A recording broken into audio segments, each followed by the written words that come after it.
This episode of Recording Studio Rockstars is brought to you by OWC and JZ Microphones. So get ready to rock. I think one of the things that I think about from that interview a lot is that Bowie said whenever he wrote songs, he always tried to get back to what he called the beginner's mind, where he would try to remember what it was like to not know a lot about it. There is something beautiful about that idea of going back and trying to recapture what made you excited about songs in the first place.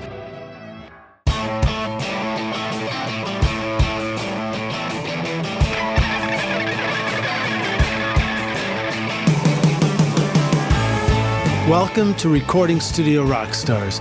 I'm Lid Shaw, and this is the podcast created to help you become a rock star of the recording studio.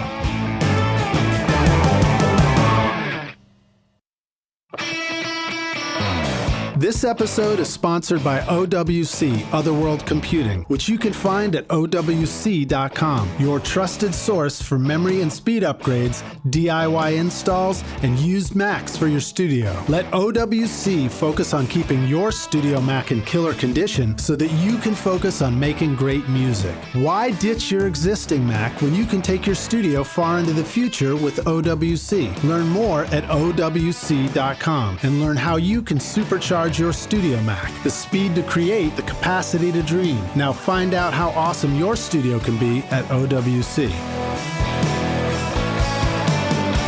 This episode is sponsored by JZ Microphones with a unique golden drop capsule design. The Vintage Series V67 and V11 microphones offer Class A discrete amplifier circuitry, extremely low self-noise, and advanced built-in shock mount technology to bring a rich, warm sound to your studio with crisp clarity and detail that will make you wish that you had discovered these mics a whole lot sooner. Go to jzmic.com or click the link in the show notes below to get 50% off any mic at JZ Microphones right now during their 2-week summer sale.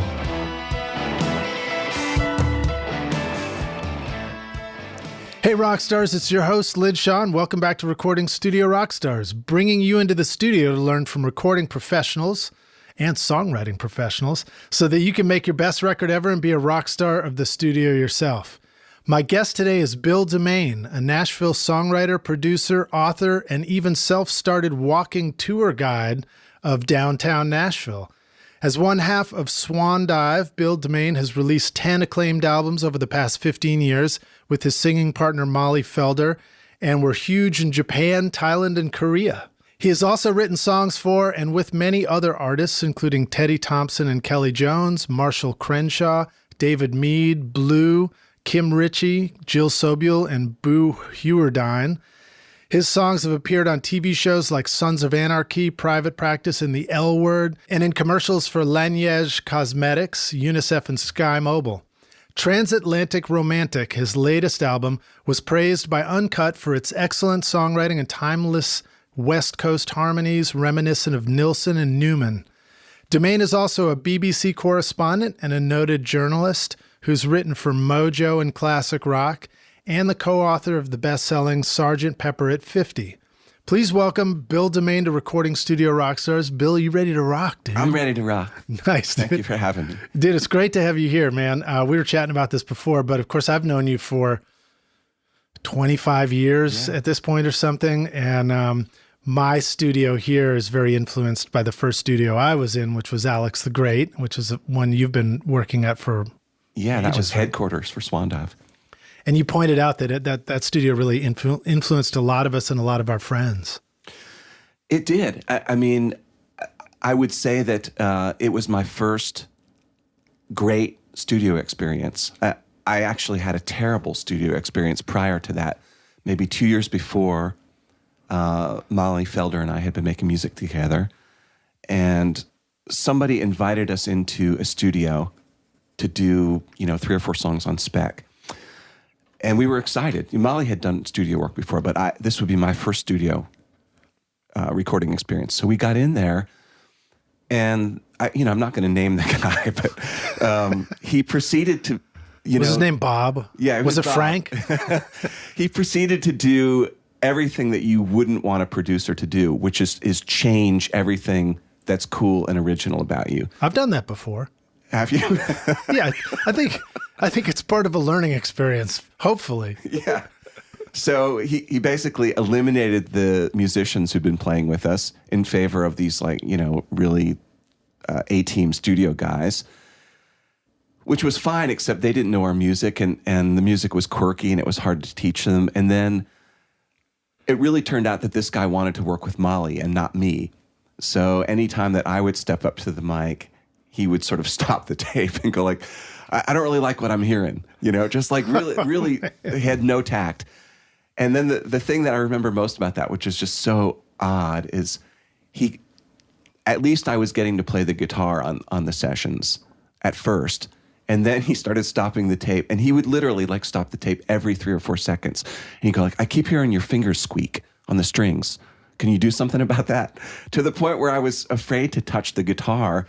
And then he went out and bought me this oiled glove to wear on my left hand to try to prevent the squeaking. And by the end of the session, we recorded 3 songs that sounded so sterile and so unlike what we'd been doing that I just thought this was the worst experience of my life. I don't think I want to make music anymore. I don't think I want to ever make records. Wasn't Oiled Glove, wasn't that the unreleased Spinal Tap album? Yes, Oiled the Oiled Glove.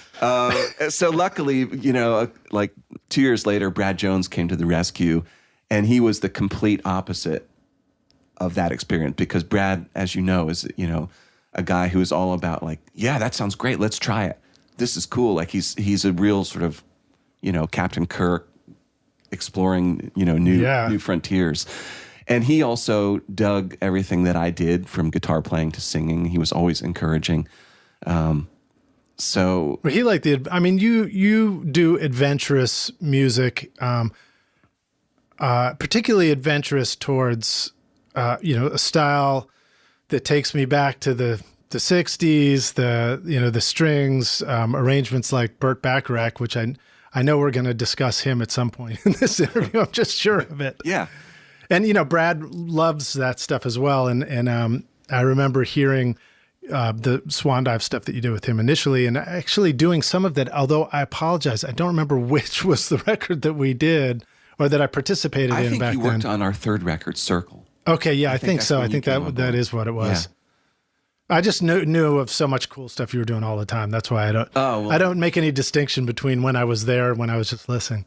But yeah, sorry, and I just can't get away from this Oiled Glove story. It's just hilarious. I can't even picture it. Yeah, he sent somebody out on a special errand to buy this oiled glove. Did he send an oiled intern out to go to a music store? And I've never seen one of those since. I almost wonder, am I imagining that? But I don't think so, because I remember putting it on, and my first thought was there's no way I'm going to be able to play. This is really restrictive. And then having him come out, this guy, and actually sprinkle the oil on the glove, which was just sort of weirdly homoerotic in a way. This weekend, my daughter was really excited for us to go out to the movies and go see this new Avengers movie. And in that, it's all about putting on this big glove that has the 5 jewels at each knuckle and everything. And you have the power of the universe. Yeah. But, I wonder if there was some similar, universal strength in this oiled glove. All right. I don't know how far we have to take that, but that's hilarious, man. Yeah. It does bring up, this point that in the studio, sometimes you do pull out some pretty ridiculous tricks to try and make things work, I don't know if with the music you've done, it's been as common. I know in some of the rock stuff I've done, you'll pull out tape and you'll tape off strings that aren't being used on a guitar, or you'll, stick a little sponge underneath the strings of a bass a little bit to mute it and stuff like that. But anyway, if you think of more Oiled Glove stories, let us know.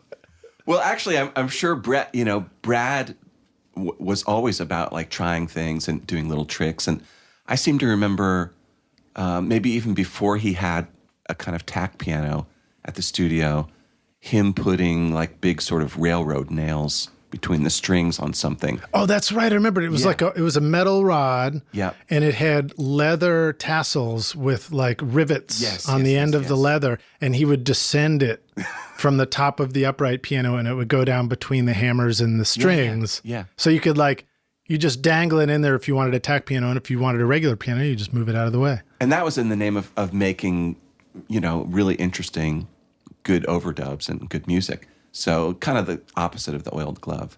Right, we're just making really bad overdubs. Cool, man. Well, tell us a little bit more in your own words about who you are, and what brought you to Nashville? What brought you into music and songwriting and production? Well, I think I've always loved writing. I was writing stories and poems when I was in 8th grade, and then I started to play the guitar in high school. At first, I wanted to be a heavy metal guitar player. I really just wanted to be Jimmy Page, because as a kid, I kind of looked like Jimmy Page. I had long, wavy black hair, and I was super skinny, and I would watch the Song Remains the Same over and over and try to imitate the way he walked and stuff. And I still love Jimmy Page. But I think at some point I realized that wasn't really who I was, the idea of being like a guitar slinger, And I think what cured me is I went to see Eddie Van Halen when I was a teenager, and I was in the second row, and I thought, I'll never be that good. Even if I practice 9 hours a day, I'll never be that good. And right around that time, I heard Squeeze and Elvis Costello. Nice. And everything changed. That was like, okay, this is what I think I really So want to basically, do. you're just very impressionable. I'm very impressionable, yeah. Just whatever way the wind blows.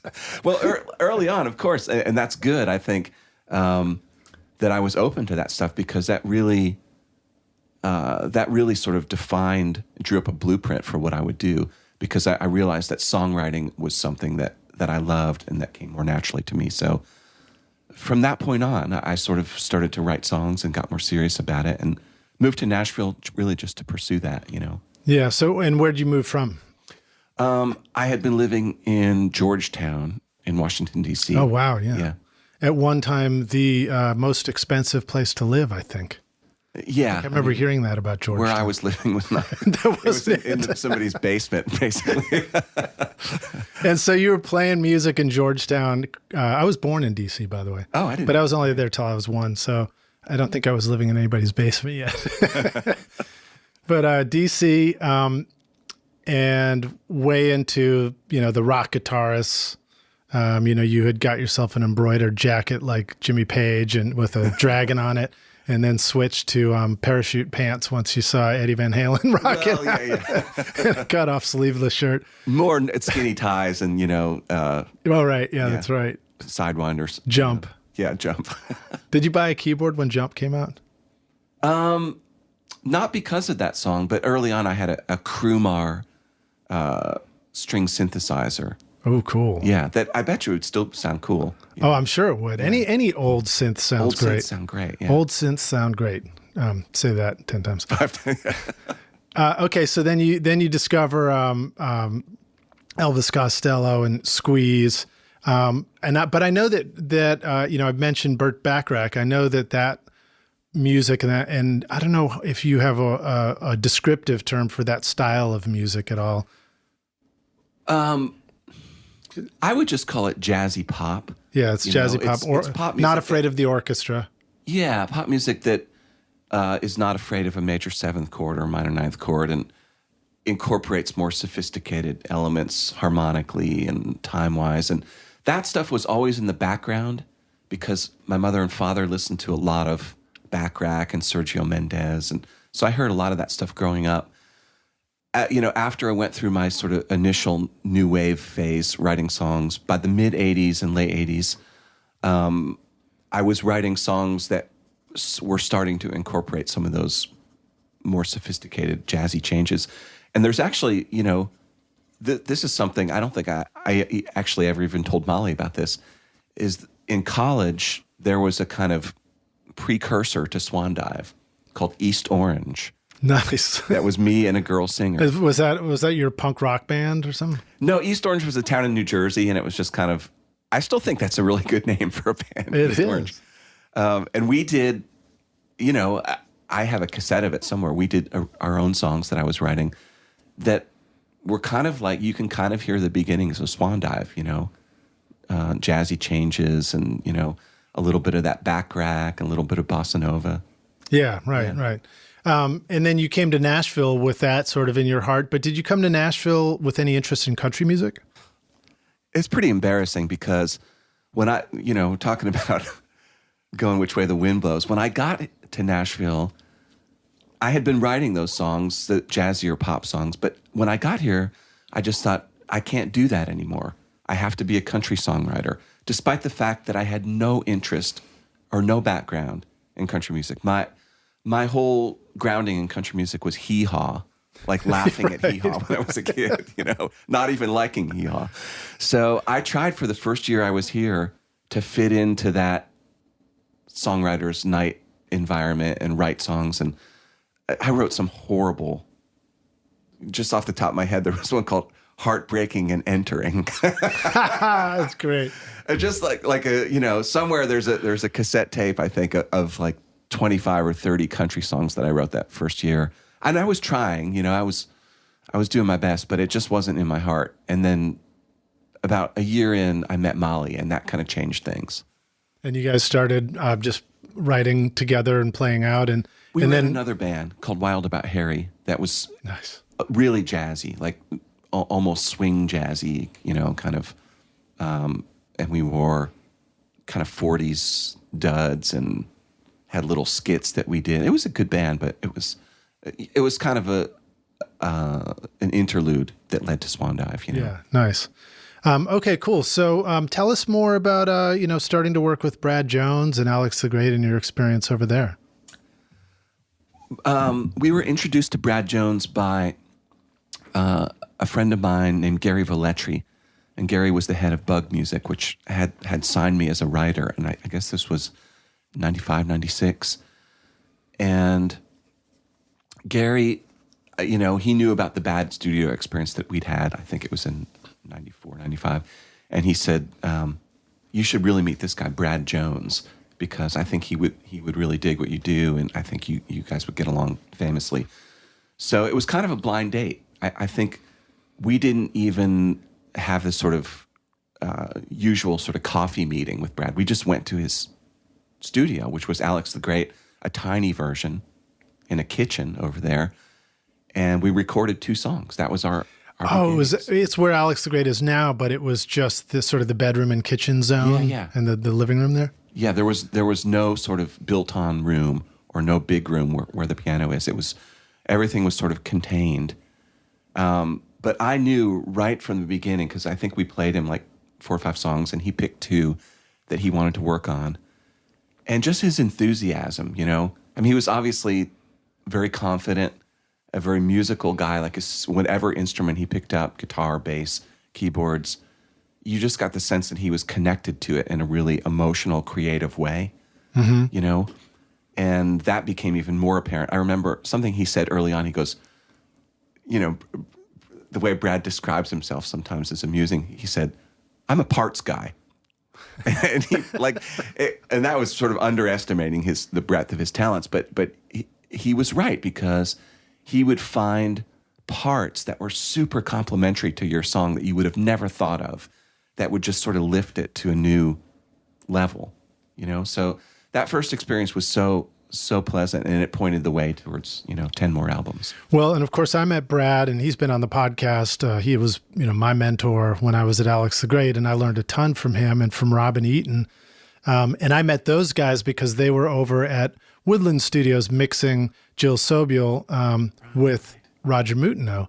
And here I was interning in a studio that was very famous and had done, many gold and platinum country records, and the Oak Ridge Boys are up on the hallway in there and everything. And while I was there, Emmylou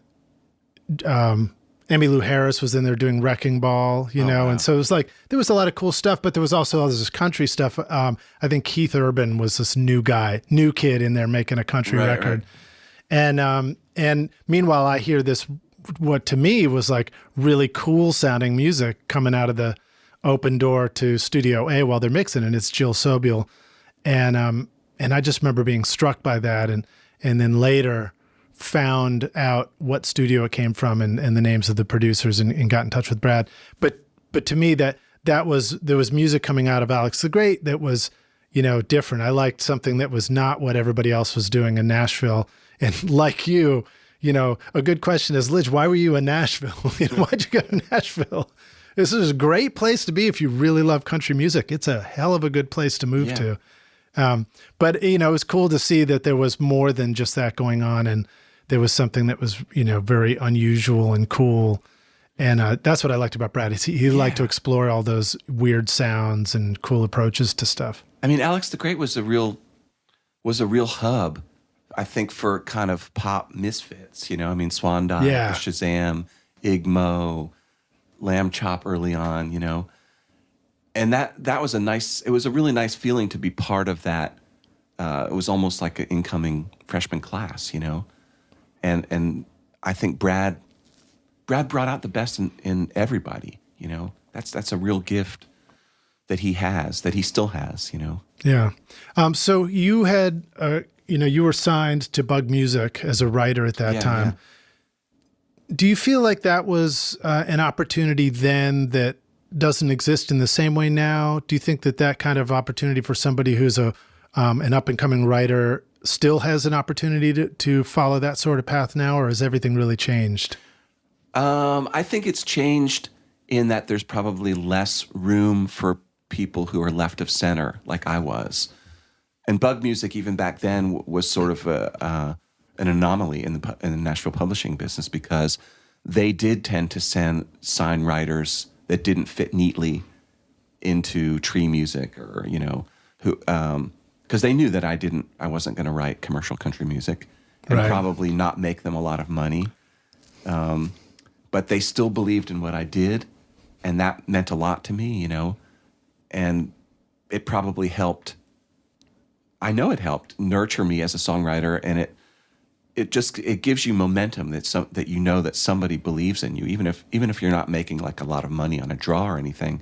It's like somebody thinks I should be doing this aside from me, and that's like a powerful lift. When you say not a lot of money on a draw, does that mean as the songwriter you're signed to a deal, but then you get a monthly income or something like that? The first year I did, and then I changed my deal to be more of what they call an administration deal. So I kept my publishing, and that was really on their advice, because that was right when we started to get interest from Japan.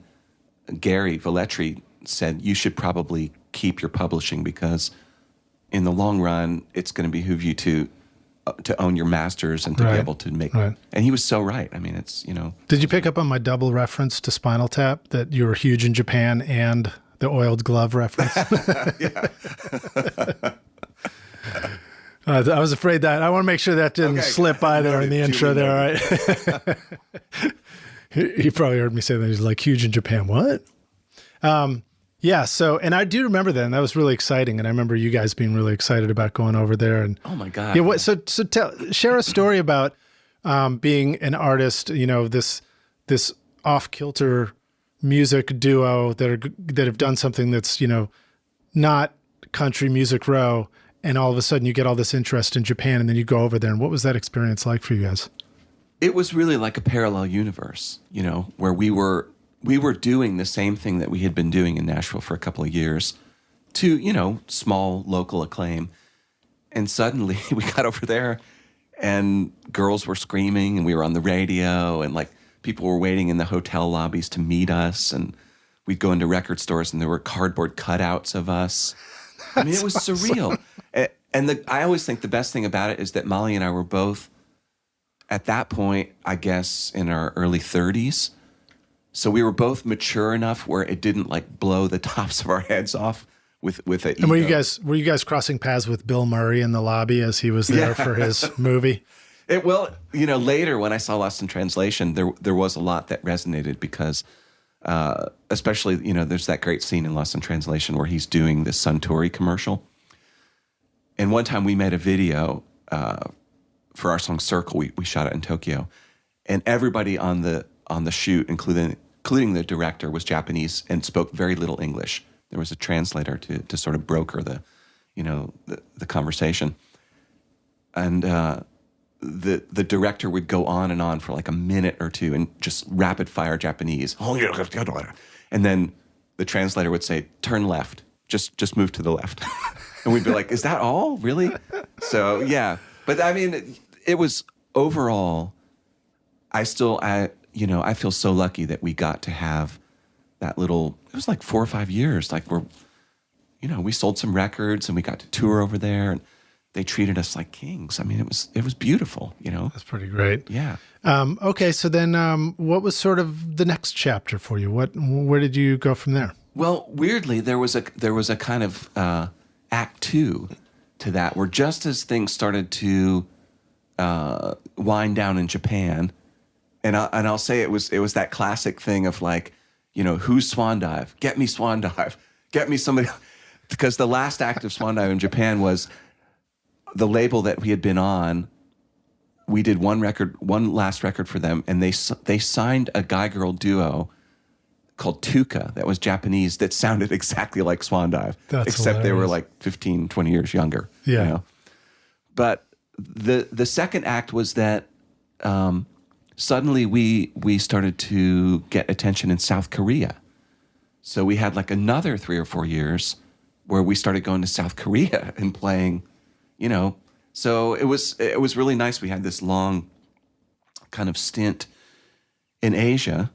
And I feel, really fortunate that we made 10 albums altogether, and all 10 of them we had, except for the first one, because we put it out on ourselves, the 2 through 10, we had label support, which is kind of unprecedented for an indie group like us, Yeah. And then what I want to ask, I was hearing you talk about like, this interest in Japan, the interest in South Korea and stuff. Do you think that that sort of ability to get an interest from another country like that and have it sort of blow up for you still exists, or has that really changed over? Are you aware of the music scene in Japan these days and in South Korea as well? I am. I know K-pop is a huge thing. Yeah, K-pop is huge. In fact, the last time we went to South Korea, we did a TV show where we collaborated with like the K-pop winner, like this really nice-looking 19-year-old boy, And he was good. He was a good singer. He sang on one of our songs, and we sang on one of his.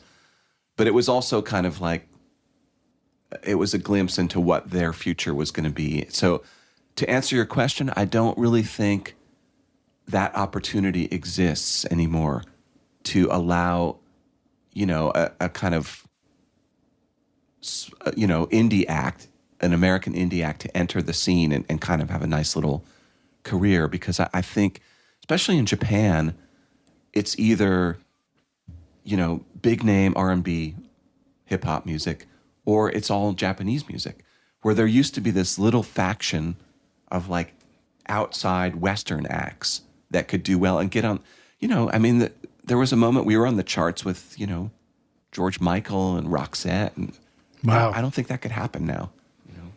And then I remember when we were at Alex the Great, there was also like a cross feed coming over from Japan, because we did like the Yuka Yamaguchi record, right, where it was a Japanese pop artist who came over to make a record with us, and they really wanted. They seemed, the Japanese labels seemed very interested in getting that, East Nashville. Oh, not, excuse me. Here I am trying to claim it in East Nashville. Whoops. Berry Hill, that Nashville sound that was coming from you guys and from Jill Sobule and stuff like that at the time over at Alex the Great. Yeah. Well, I think, the artist you mentioned, Yuko Yamaguchi, was almost sort of like the Japanese equivalent of what Swan Dive was as far as, popularity and an indie artist. And I wonder, I'm not sure what's become of her, but I wonder if there are artists like that in the Japanese scene now. My sense is, in looking at playlists and stuff on the radio stations, that it really is it's sort of the world homogenization of music. It's just artists that we all know. There's not like little regional, local things. Yeah. So here I am remembering too, when she came over, they had a sort of a posse of the business side of her group that were there with her, and including a translator. And I was the young engineer having to be on the talkback trying to negotiate between the producers, Brad and Robin and Yuko. And I had like a piece of paper there, and I'd write down Japanese phrases to say over the talkback. And like onegai shimasu. That was one. I think that meant one more, please. One more take, please. And moichido. I don't remember what that means. No, I don't either. I feel like that means the same thing somehow. And then the other thing that was sort of funny is that everybody who was part of the crew were very friendly, and everybody was happy to be working together. And getting lunch was kind of a big deal, or dinner.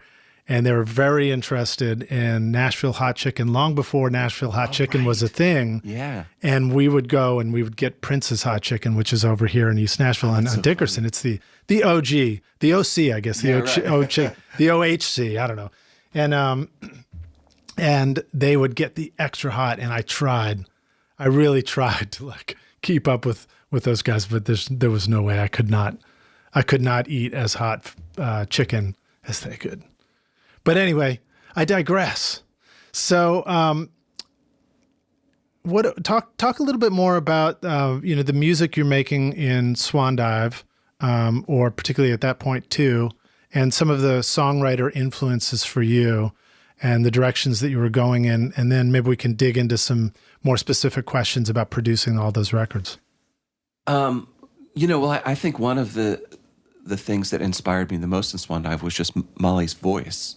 Because she's a beautiful early singer. on when I heard her voice, I thought, what a beautiful instrument to write for, To me, she always kind of had that thing that Karen Carpenter had, where she had a beautiful, pure sound, but with a melancholy undertow. Mm-hmm. So, and I love sad songs, and I'm attracted to that kind of music anyway. So right off the bat, it was great to have that voice, knowing that voice was going to be singing the songs. Also, she had a really good range, so I could be a little bit more experimental, octave and a half, if I wanted to. And she played clarinet, right? And she played clarinet and stand-up drums. So, she's a fantastic musician. Oh, I forgot about that. Let's talk about that. Your duo setup, your instrumentation was? I played acoustic guitar mostly and sang, and Molly played what's called a cocktail drum, which is a sort of elongated drum that's a snare on top, and on the bottom a kick whose pedal goes upwards and hits the drum from the bottom, with a little sort of hi-hat. And very tour friendly. Very tour friendly, and cool to look at too, visually really interesting. And something about a nice looking woman who has a beautiful voice playing that drum. Like right away, that's like visually really cool, really interesting. Yeah. And you're both standing on stage, and we're both standing, having somebody sitting. So that was our live setup. In fact, the first time we went to Japan, that was kind of how we played. But back to the writing and the sound. So I think naturally, knowing that I was writing for a female voice too, I started to tap into my love of the way Burt Bacharach and Hal David wrote for Dionne Warwick. The way they wrote for Dusty Springfield, the way Antonio Carlos Jobim wrote for Astrud Gilberto. There was a lot of precedent of music that I loved, of female vocalists with sort of beautiful jazzy pop melodies. And I was just drawn from all of that. And also a lot of 80s pop that drew from that too, like Prefab Sprout and Everything But the Girl and Style Council. That was all, and still is, some of my favorite music. So I think that was all wrapped up in Swan Dive, and yet somehow, and I would attribute this to both the singularity of Molly's voice and the influence of Brad Jones, we took all that stuff and never sounded like anybody else, which maybe I have some hand in that with songwriting, but I think it's because Molly's voice was so unique and Brad's production style was so unique. Well, and also here you are doing it in Nashville. Thank God you weren't doing it in a city where there were 5 other bands doing the same thing. Exactly, yeah. We stood out more because of it.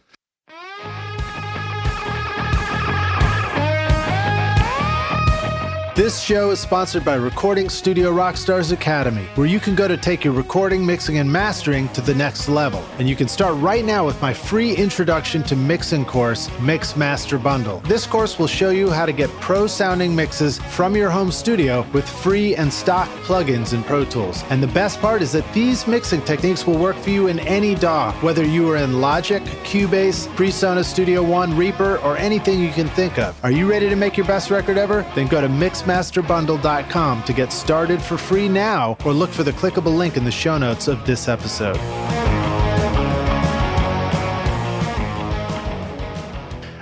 Okay, let's talk a little bit about your experience as a songwriter, writing a song. You begin with an instrument and your own voice and, pencil and paper or something like that, but then also writing for somebody else and arriving at melody. And, what does that mean?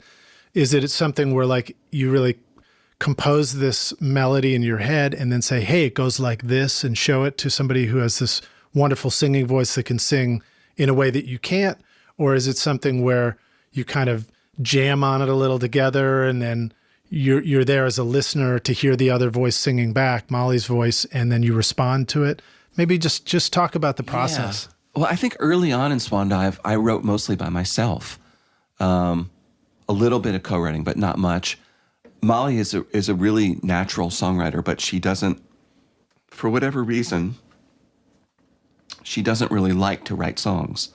The couple of songs that we have written together over the years, I think, are really good. And then I think about the third or fourth album, I started to, maybe just from the momentum of having been in Nashville and it being a co-writing town, and also maybe being a little tired of my own tricks, I started to write with other people. But yeah, in answer to your question, I think Molly was such a quick study. You could show her anything and she would learn it right away. And she would also, in a gentle way, find ways to improve it, without being heavy-handed about it. Like she would suggest, like, what if we tried this interval instead of that one? And Brad too, so I would say both of them not only enhance the sound of Swan Dive, but improve my songwriting too. What about some of the mechanics of, the difference in your voice and your vocal range versus co-writing with a woman who can sing in just a different range? How do you arrive at understanding what melodies you're suggesting for her voice that will work versus ones that won't?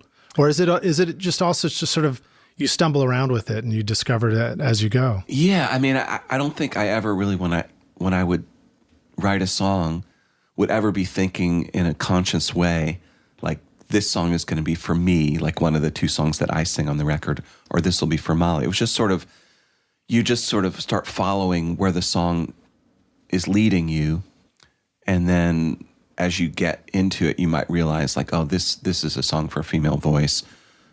This is from a female point of view, or this is too rangy for me as a singer.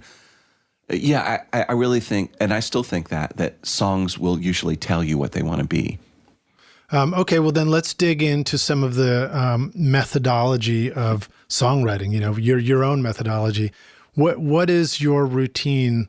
Let's start with let's do this question kind of off kilter. Do you have a morning routine, for example? Do you have a way that you like to start your days that's part of your creative process that's important, or is that the wrong question to be asking?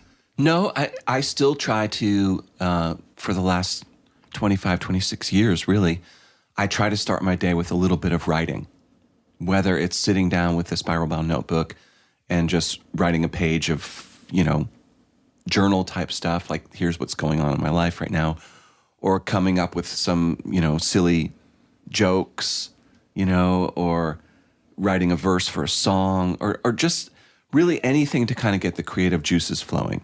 So I think that's my morning routine. And that's an important thing to do.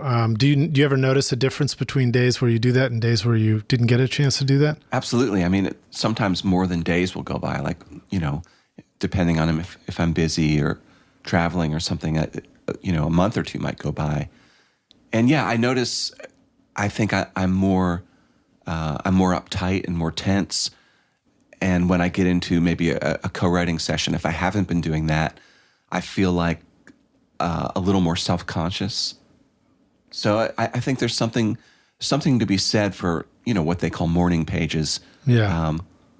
Giving you a kind of head start into whatever creative endeavor that you're heading into that day or week. Well, hearing you mention the self-conscious thing, I could see how that would make sense. It's like the morning page is a great place to dump those ideas that don't need to make sense to anybody at all. And if you haven't done them, maybe you feel like, oops, am I dumping this on the co-write where, somehow somebody else is going to perceive what I'm doing and judge it for something. Yeah, I think that's true. Another thing I'll just say about the act of physically writing, because I use a fountain pen, and I'm sort of a paper junkie. Do you have to dunk it in the ink, the fountain ink over to the side? Is it a feather quill? Powdered wig and like tied in the back like Thomas Jefferson. But I do love the feel of, I love pens and papers. It's sort of a little bit of a vice of mine. Like I buy a lot of pens and papers. But all that to say, I really believe that the act of physically writing, I'm right-handed, I feel like the motion of the hand on a paper is connected to the heart, and it sort of wakes your heart up when you do it. Nice. So I think that's what the morning pages are really about, That's interesting. I don't write by hand enough. I take notes while we're on the podcast by hand. That's why you hear little scribbles in the background, rock stars. But, if I'm writing, I find that my right hand tends to sort of cramp up. Maybe I'm just because I'm not writing morning pages that way enough. Yeah. But do you think that we can benefit from typing it out, or do you think it's sort of like a personal practice, and that's what really connects the way that you write it down to you personally? I can only speak for myself. I mean, I type a lot too, but I just prefer the act of writing when there's something creative going on, or like especially if it's a first draft. Even if I'm writing a magazine piece, I'll always write the first draft longhand. Sometimes I wonder if the act of writing it out by hand also slows you down a little bit. So it causes you to be a little bit more thoughtful about stuff. And certainly to look down at the page and see written words, it's more beautiful than any other version of it, Yeah, yeah. If I put them in my Google, Keep notes, it looks kind of cool, but it just looks like a phone, Very cool. All right. Well, let's see. Let's talk a little bit about some of the other creative parts of making a record. Another question I wrote down for you, because you've done 10 records with Swan Dive, I think, yeah. Which is pretty amazing. That's a lot. Yeah. That is a lot. And each one of those has an album title and some sort of cover art. What goes into the process of that? Here you are, somebody's managed to make some songs, and then they've managed to record them, and they're like, cool, I'm pretty good. And then they're like, oh crap, what's the name of this record? And what cover art goes with it? How do you finish that package? Well, the cover art, I will say, the fact that we worked with the Japanese labels and then the South Korean labels was a huge benefit, because they're so conscious about presentation and art that we could just sort of hand it over to them. And they always came up with really interesting, creative designs that really seemed simpatico to the music. And then later on, we found a couple of designers, one guy in particular, a Spanish illustrator named Per Milan, who did a couple of our covers. So I feel like we've always been, all through the Swan Dive 10 albums that we made, we always had interesting artwork that, visually matched the kind of music. Yeah, the artwork is great on your records. Yeah, I think so too, and I'm really proud of that, because I feel like a lot of records, the music might be great, and somehow the art doesn't quite live up to it, and maybe even sells it short in a way. And then as far as titles, I don't know. I always enjoyed the challenge of coming up with an album title, Do you feel like those tend to come from the same place that song titles come from, or is it a different? Is it more of like you now have a collection of songs and you're proactively in search of a title for the album? Yeah, it's a little more deliberate, I think, where a song title might suggest itself, right at the beginning, and you write around it, or it might come early on.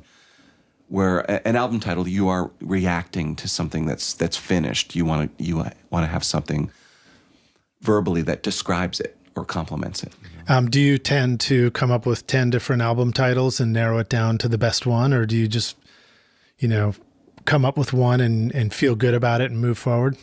I think both ways. There were a couple of, maybe 2 out of the 10 albums that we made that were problematic, where the titles didn't come easily. So I do remember long lists of titles, and did those tend to be albums that had a lot of other people involved in it? As far as... Well, were those ones where there was a publishing company, a record label, a promotional wing, producers, yourselves, versus, the albums which were more indie and self-started? I don't think so. I don't think that necessarily had an influence on it. I just think sometimes... the first place you usually look, at least what we've usually done, when you're looking for an album title, is within the songs. Maybe a line from a song, maybe even a title of the song. And if that didn't turn up anything interesting, then you had to sort of move to phase 2, where you start just jotting down, a long list of names, a lot of them just ridiculous, like Oiled Glove, Right. That wasn't one of the titles, but things that are just no, that can't be the title of our... All right, so let me now that you brought up Oiled Glove, which was actually going to be in my next question, is when you're working with other people on your creative art, your songwriting, your album title, this artwork that goes with it, you're going to get up on a stage and present this to the world. What are some things that you've learned about carefully nurturing a creative expression that feels true to yourself versus getting derailed by interacting with other people and labels and management and producers and in a studio? How do you not get oil gloved with your creative works when you collaborate? Wow, that's a great question. I will say that mostly Swan Dive was lucky because we didn't have a lot of hands-on influence from labels. A few times we did. And one thing that started to happen in Japan, I think after the 3rd record, I think we made 5 there total, is that we started to understand a little bit more about what they liked about us. And once I understood that, it was not a good thing because I started to play to that. And I started to write to that. And that sort of boxed us in a way. And also at that point now something's due. You're in the middle of a project. Something's always due. You need to turn something in next month or whatever. But that said, I liked the creative deadline. I still think that's a great way to work if you have to turn something in by a certain date. I'm trying to think of a good example of a hands-on thing. The only time I remember it being awkward is we made a record. I can't remember what number it was, but it was called William and Marlis. And it was a very melancholy, rainy day sort of record. Lots of slower songs with, string arrangements. And when we turned it into the Japanese label, it was kind of the antithesis of what they really wanted us to be, which was a little bit happier and frothier. It was your Scott Walker 3. It was our Scott Walker 3, totally. And they, the Japanese are funny when you have these creative conversations with them because they don't like confrontation. So they'll sort of try to find polite ways to say that they don't really approve or like it, which early on was, I think, when we turned in maybe the first 5 songs or rough mixes or something, and they said, this record seems very quiet and subdued. You're like, yes. Yeah, well, that's kind of what we were going for, so... You're like, have you ever seen a Japanese garden, dude? Yeah. And that was actually, of the records we made, probably the one that did the worst over there and that they were the least excited about. But to their credit, they didn't tell us not to do it, So long answer to your question, I don't feel like, I look at some of my friends who are artists who've had major label deals and things where they've really had higher stakes, bigger money, bringing in name producers and stuff. And then it can get really harrowing because if you're not delivering something that they think is going to sell records for them, then the conversations become very restrictive to creativity and kind of snuffing self-expression. So in a way, I think I've been lucky. I never really had to deal with that. Snuffing self-expression. Some good alliteration in there. I like it. Awesome, dude. Well, let's take a break for a moment. We'll come back in for the jam session. And when we do, we will dig in to some more details about songwriting process and some of the records you've done. And we'll talk about, I'll probably get into some history of Nashville. We'll talk about your experience as an author too. Rockstars, a reminder that as usual, I've got links to what we're talking about in the show notes. And there is a YouTube playlist in there with a bunch of Bill's great songs and Molly's great songs. And you can just click through there and you'll get a chance to see some of the artwork too that we're talking about as well. So we'll see you in just a minute for the jam session.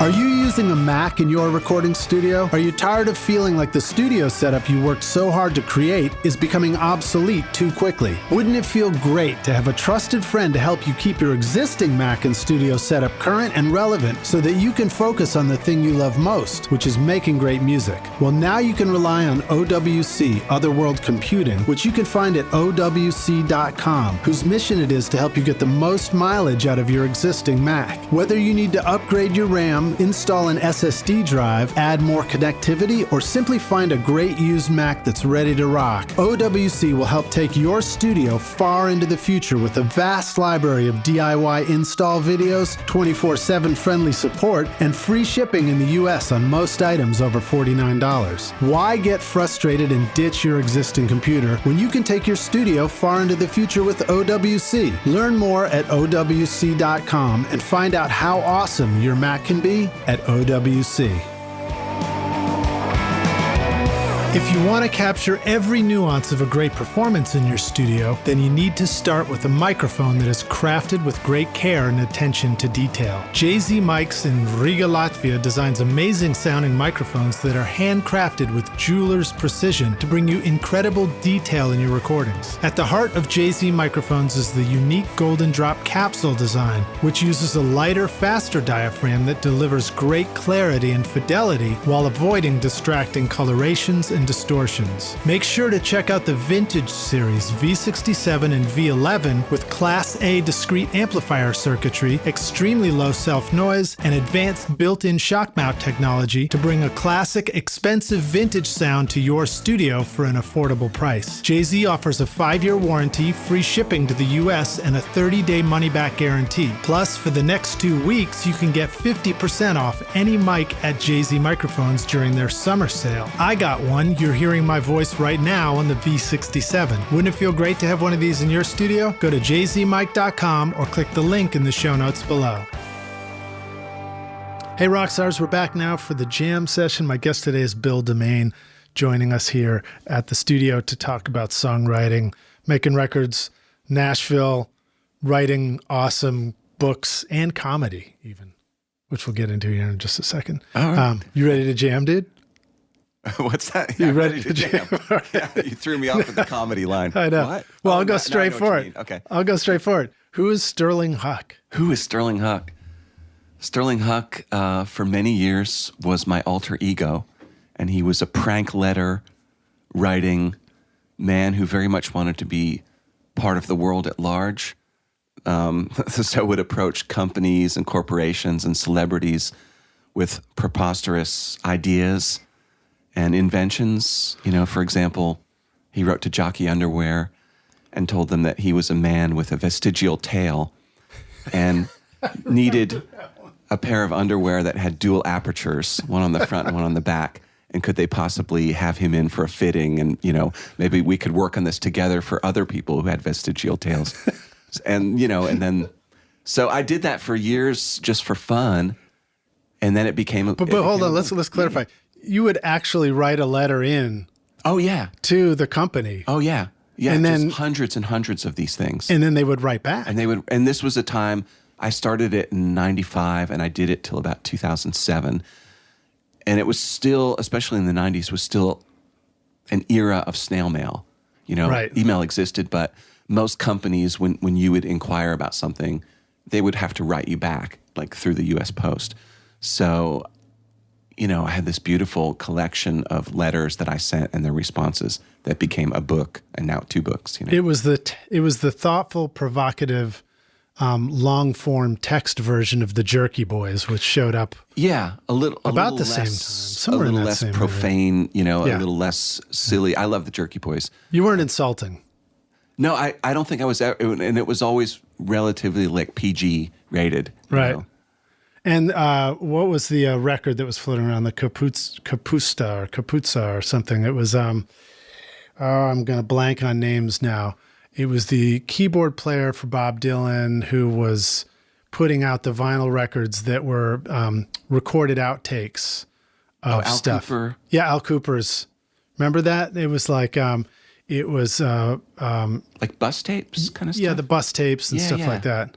Like, what's that guy's, Al's, the bar in New Jersey. Oh, yeah, I forgot about that. Yeah. I don't remember that one. But anyway, it reminded me of, I guess that is probably still going on in different versions now, but it's kind of cool that there was like, the written version of prank calls. There was the prank call version of it. There was the outtake records of, ridiculous stuff happening on the tour bus and stuff like that. But all right, well, cool. So what happened with Sterling Huck? Did you actually self-published or got published? Or I got published, and that book came out, I guess, in 2005, and I did a second book too. But I mean, the jig is kind of up for Sterling Huck now because most companies, again, they won't respond with snail mail, and you can just hop on Google, and if you write in Sterling Huck, it's like prank letters. Right. This is not real. Right, exactly. So like right away, the cover is blown. Yeah, and I mean, if you write an email now, you're just going to get a response from a messenger bot anyway. Yeah, right.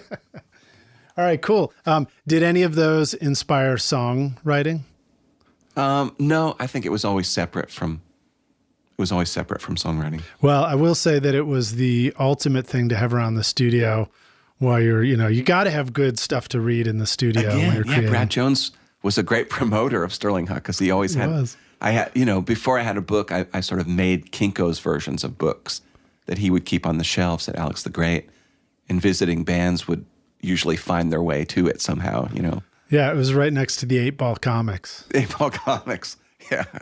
Which, of course, went on to, create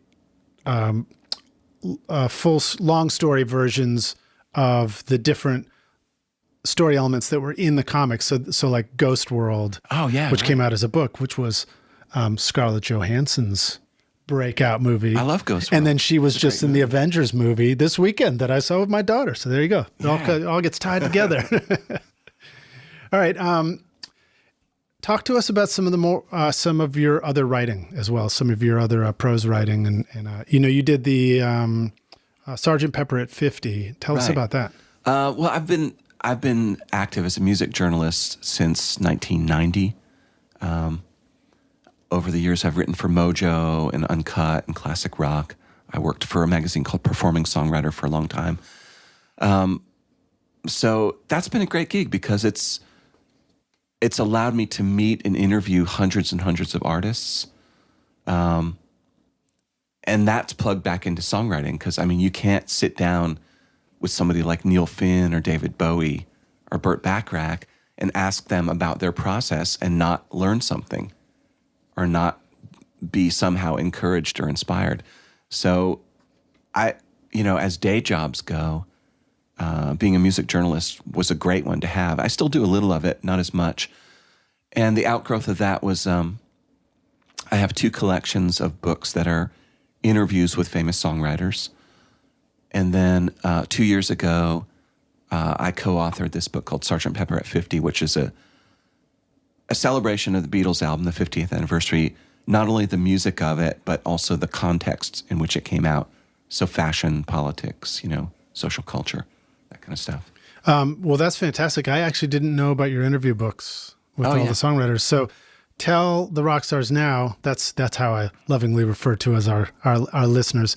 Tell the rock stars how they can go find some of your books if they want to. Are these all available now if they want to go read think these? They're all on Amazon or eBay. I mean, both of the songwriting collections have gone out of print, which is pretty common for small press publishers. But I see them pop up on eBay, and I know they're on Amazon, so you could get them. One is called Behind the Muse, and the other is called... I don't remember the title of the other one. I'll have to look it up. We'll come back. Yeah, but they're basically, each book has, I believe, 25 interviews.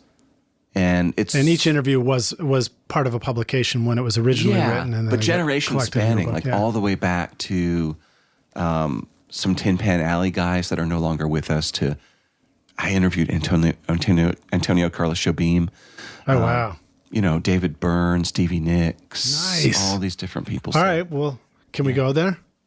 Yeah. All right, so let's start with one of your favorites. I remember when you had the opportunity to interview Burt Bacharach, you were very excited about it, and we heard about it on Facebook, I believe, too. What were some takeaways from that experience? Were there any questions that you asked him and answers you got that really struck you? The thing that I always come back to, and I've gotten to interview Burt a few times, so much so that I can just call him Burt now, first name basis, is that when he talked about melody writing, and let's face it, I mean, there's few people that are as good as melody writing as he has been. He said that something he always tries to do is get away from the instrument. And that's not an easy thing to do, but it's something I've tried to do a lot, because Burt's idea is that when you're at the guitar or you're at a piano, in his case, that often you're hemmed in by what your hands know how to do, patterns that you fall into. And his thought was true. By visualizing a melody and singing it, first of all, you're finding things that are singable, but second, you're doing rhythms and intervals that might not come naturally to you otherwise if you were just banging on a chord on a piano. And then when you have a shape of a melody that you make up without an instrument and you take it back to the instrument to find the harmonic accompaniment, you're often surprised, and you have more choices in a way, because you have a melody line of 4 or 5 notes. A lot of different things can happen underneath it that might not have suggested themselves to you otherwise. So I think that's the biggest takeaway from Burt. How do you think he captured and remembered that melody line? How do you like to capture and remember the melody line? Is it learn how to write music and write it down? Is it just lock it into your brain? Is it put it on an iPhone? How did Burt do it? Burt was very schooled, so yes, he can score and write things down. I'm not very schooled. I can write out chords, and very slowly I can write out notes. So I would just use, back in the old days, I would just use one of those handheld dictaphone cassette things. Now I just use my iPhone. Right. So when you want to listen again, you have to go like, yeah, listen, play it back. Those are pretty fun. That actually reminds me, speaking of Brad Jones too, we always had what we called the Crapsta mic. That was our secret mic in the studio, and we would take a micro cassette, put it in record and pause, and that would make the mic active with its built-in limiter, and then we'd put a little headphone jack, run that into an extra track, and that would be one of our mics on an instrument. It's made it all sound super exciting. Yeah, the Craftsman mic. It's one of those things that bums me out about the smartphone world. Is smartphones actually have pretty cool sound effects to things, and they do some interesting limiting and recordings, but you can't sort of have that happen simultaneously while you're recording, or at least I haven't figured out a way to do it. I think you're right about that. Yeah, so I kind of miss that, having that extra mic out there. Okay, cool. How about, that's a great story from Mr. Bacharach. Yeah. I can't call him Burt yet. But that's really cool. I like that advice of getting away from the instrument.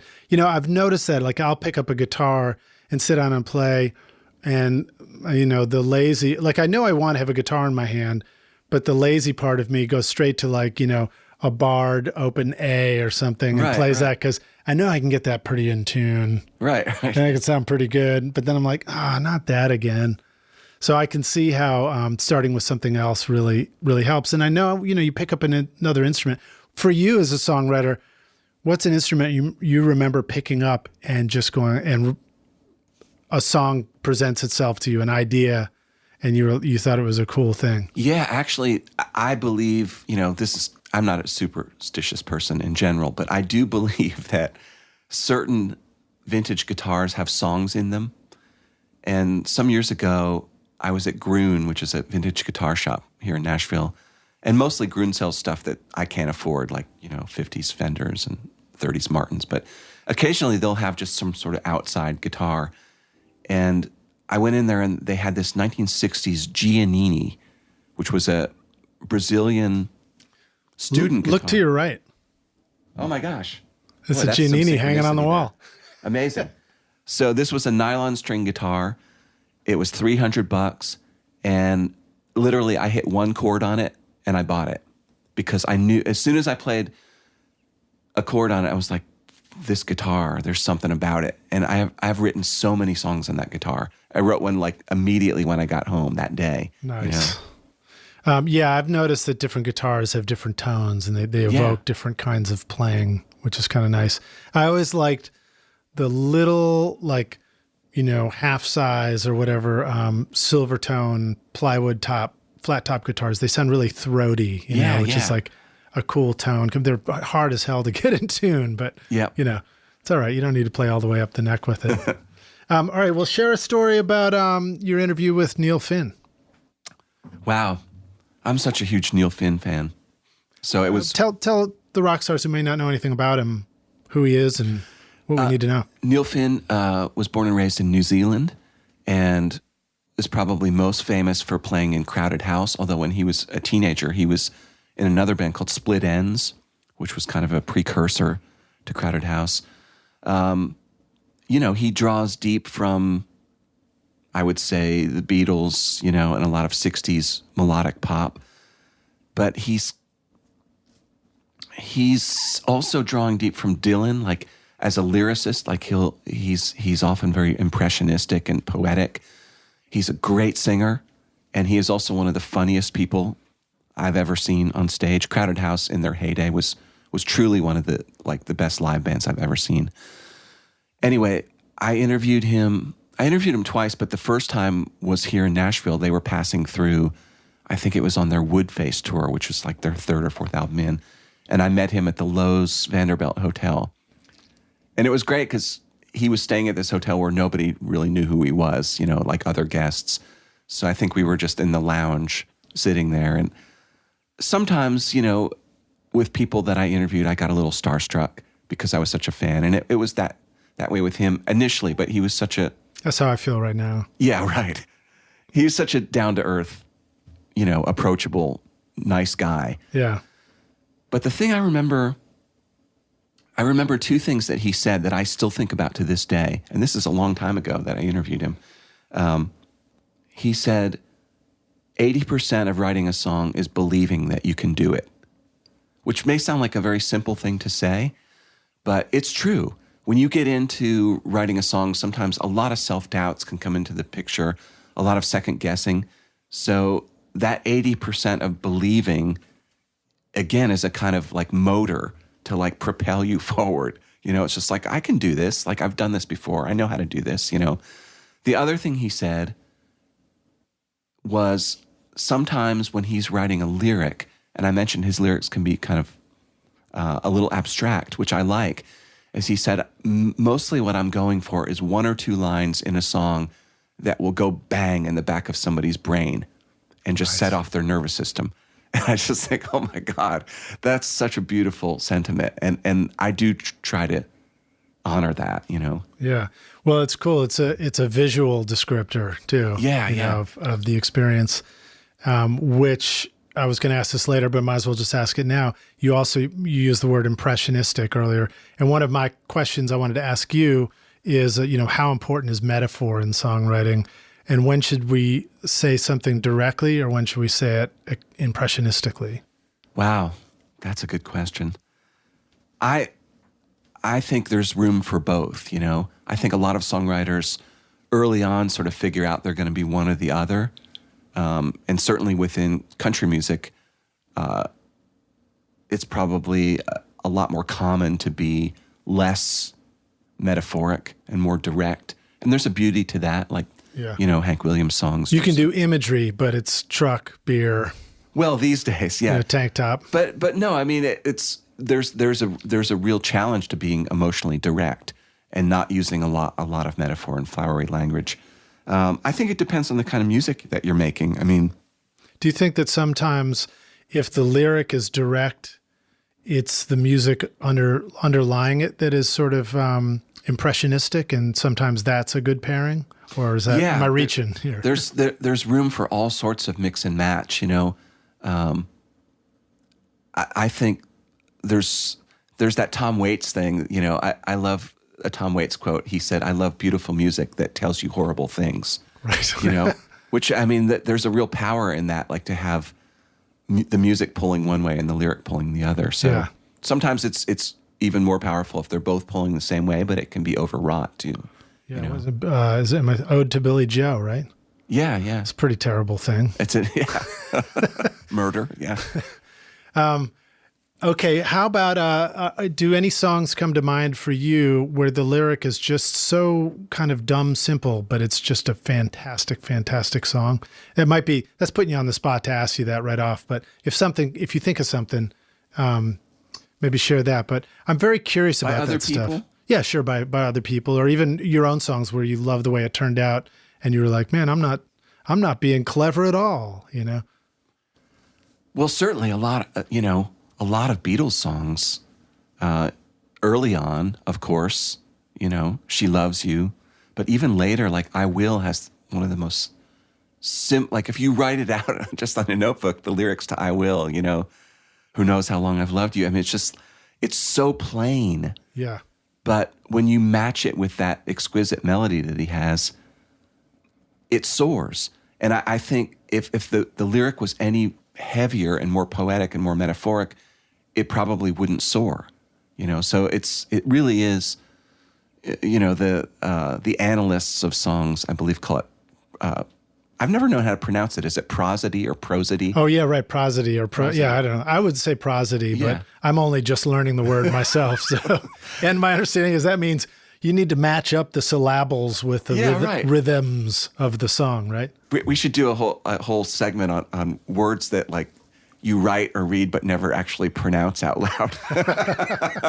Well, I remember one of the first things I learned, maybe it was related to being in Nashville and songwriting, was that there's not a rhyme for orange. Well, there is, though. Oh, is there? What is it? Door hinge. Oh, door hinge. Yep. All right, there you go, man. Yep.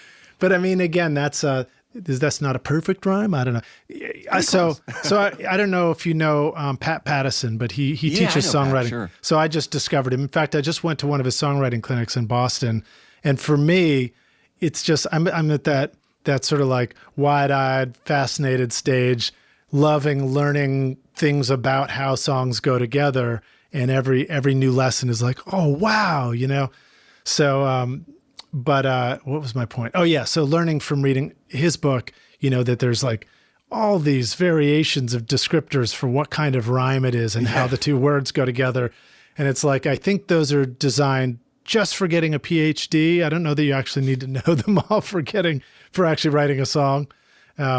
But what about the way lyrics go together in rhymes and what you've seen happen in rap music over the past 25 years? Has that been fascinating to you to see, somebody like Eminem comes along and just throws those words in together? There's a lot of prosody going on in those songs. Lot of prosody. I mean, there's no denying. I think hip hop and rap music is probably the most profound influence on every other kind of music the last 20 or 30 years.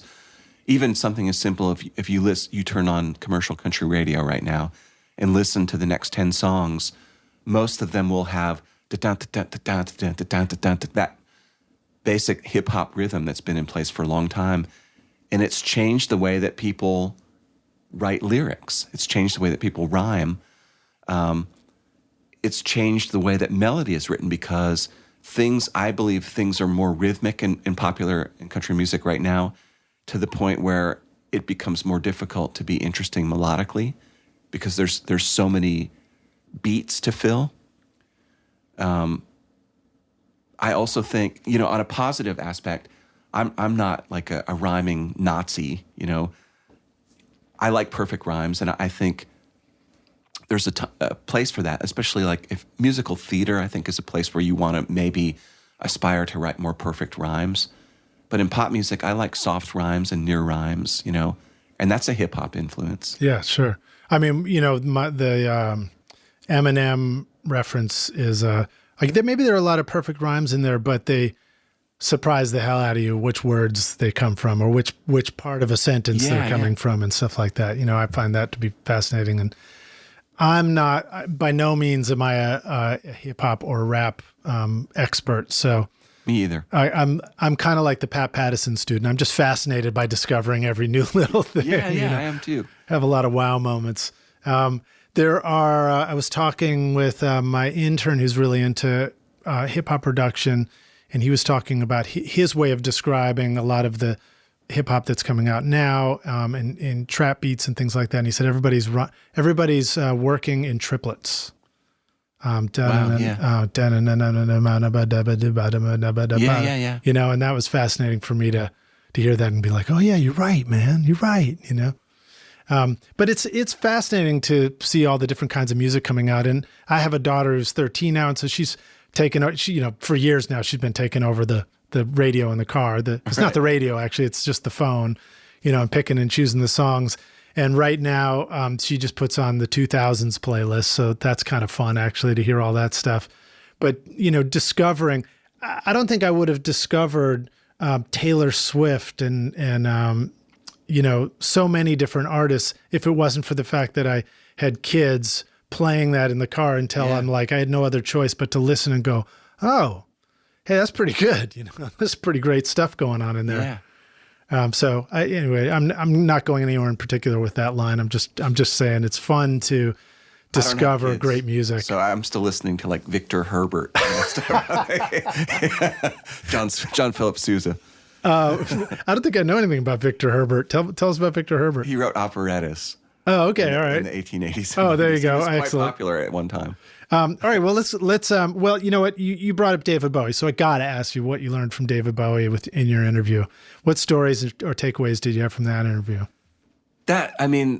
First I'll just say that was one of the most thrilling interview moments ever for me because I went to New York and met him in person, and I'd been a Bowie fan since I was 11. I bought Aladdin Sane when I was 11. Yeah. And loved him my whole life, and to finally get to meet him and to have him turn out to just be like so warm and funny and welcoming, just like, despite the fact that he was David Bowie, he was so approachable, Several things, but I think one of the things that I think about from that interview a lot is that Bowie said whenever he wrote songs, he always tried to get back to what he called the beginner's mind. And beginner's mind is, very much in keeping with like Zen meditation. Yeah. Where he would try to remember what it was like to not know a lot about it. And it's not an easy thing because as you go along and you write along a lot of songs, you accumulate experience and opinions and devices and tricks and everything. But there is something beautiful about that idea of going back and trying to recapture what made you excited about songs in the first place. And I think that's what Bowie did. And one of the things I admire about him so much, there's so many things to admire about Bowie, but just purely from a songwriting point of view, is that he didn't repeat himself that much, Yeah, stylistically and in the records he made. It's true. And his songs, when you look at his songs and you take them apart, they often have really unusual forms, Even something like, just to pick one at random, like Changes, early on, a great single of his. Just the way it starts with those sort of major 7 chords on the piano that never come back again. But when you hear it, it's within the first 3 seconds, you know exactly what song it is. There's something really incredible about that, So, yeah, that was... Was he a pianist as well? Was he writing he played much of the piano compositions that I heard, whether he played them or not? Was he sort of writing those initially? He played, I think, songwriter's guitar and songwriter's piano. But when it came time, like on that record, Hunky Dory, which was one of my favorite Bowie records, he got Rick Wakeman to come in. But there's a great interview with Rick Wakeman that I saw one time on YouTube where he talks about that meeting where Bowie sat down and played him like Life on Mars. Right. Right. And Rick said he was sitting there thinking like, this is amazing. These changes are things that I would never have thought of as a schooled pianist, But then Bowie turned it over to him and said, embellish it a little bit, which he did, and had probably a more nuanced touch, Bowie piano is one of those, how the hell do you get those sound questions that I've always had? It's something, listening to those records. So first of all, if Hunky Dory comes up on my iPhone in the car, it sounds just great, but it is a whole lot quieter than all the rest of the records that are playing off my phone. But somehow when I turn it up, it doesn't bother me that I had to turn it up. Yeah. It just sounds fine. It sounds great, But the piano on those Bowie records is like, there's this knife's edge attack to it that's not harsh, but like cuts through, and somehow it sounds full. And if I mess around if I mic up a piano and I try and like make that sound myself and I screw with a bunch of EQs, I'm like, that doesn't sound right or something, So I don't know. I'll have to ask the right person to find out how those pianos were recorded, but I love those sounds. Here's something really nerdy that you'll appreciate as a producer. I did a magazine piece once on the making of Hunky Dory. Really? I talked to... Was that Tony Visconti? Was that one of his records? It was Ken Scott. Ken Scott did that one. Yeah, wow. So I talked to Ken Scott. I talked to the guys who were in the Spiders from Mars, Trevor Bolder, Woody Woodmansee. I talked to... I had talked to Bowie partly about it, so I used some of that. But when I talked to Ken Scott, I asked him about the piano. And he said that piano, I believe it was at Trident, he said had one of the greatest sounds of any piano that he's ever heard. And it didn't really require much. He didn't tell me how he mic'd it, but he said it was already like there. Right. It just sounded that way. It's that same lesson coming back every time. It's like, if the instrument sounds that way, then when you record it, it's going to sound that way. Yeah. And again, start with a great player. And a great player, of course. And a great player. Yeah. Did they talk to you about the drums? If I remember right, isn't Hunky Dory one of the ones with just the super cardboard boxy dead drums on it too as well? Yeah. And I don't remember. I interviewed Woody Woodmansee, the drummer. I don't remember him talking so much about the sound or the miking, but I do remember him saying, and Trevor Bolder, the bass player, said this too, that Bowie was really like businesslike. He would bring a song in, show it to them, and only give them like 2 takes to get it right. And even when they felt like there might be a better one in them, like he said, no, let's move on. Fascinating. Yeah. And he was right. I mean, he realized that he captured something. Yeah. And they were great players. Yeah. Well, there's a wonderful Bowie documentary. I think I watched it on Netflix or something, and I forgot the title of it.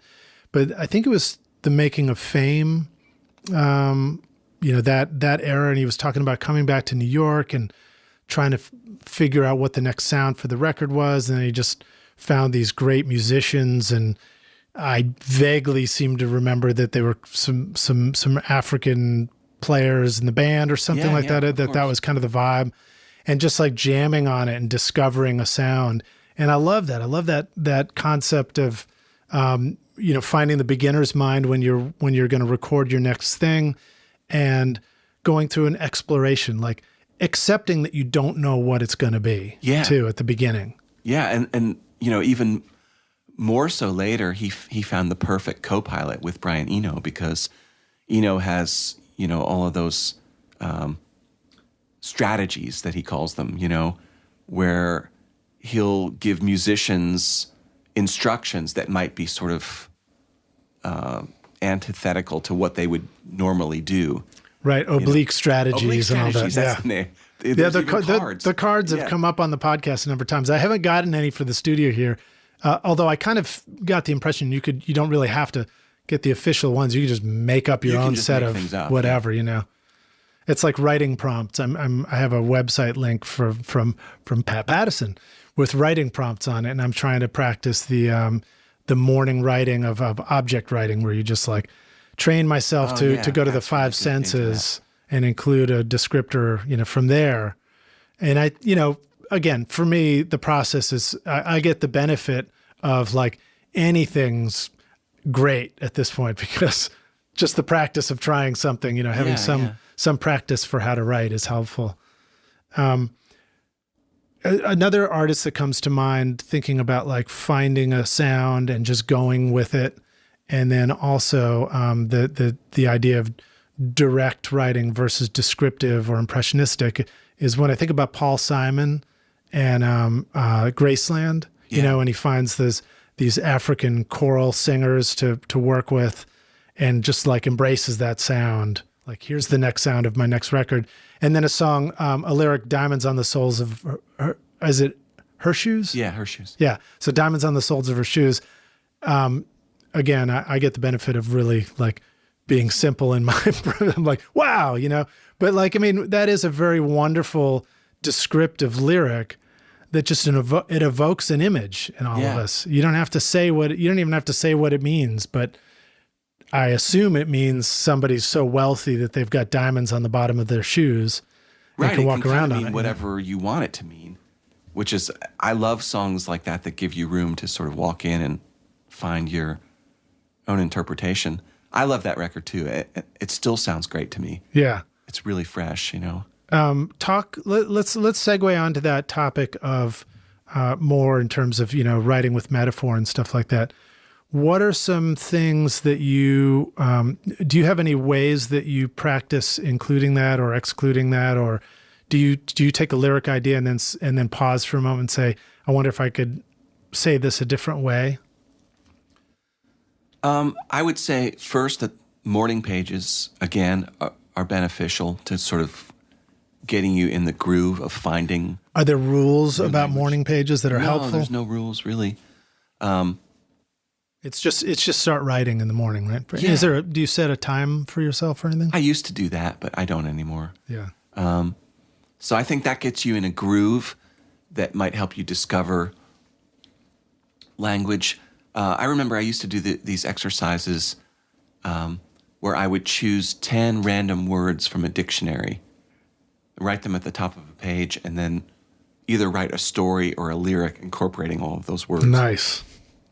It just forces you to think in a different And was way. that part of the morning pages routine, or is this more of a practice later in the day as sitting down to songwrite kind of thing? It could be a warm-up for songwriting.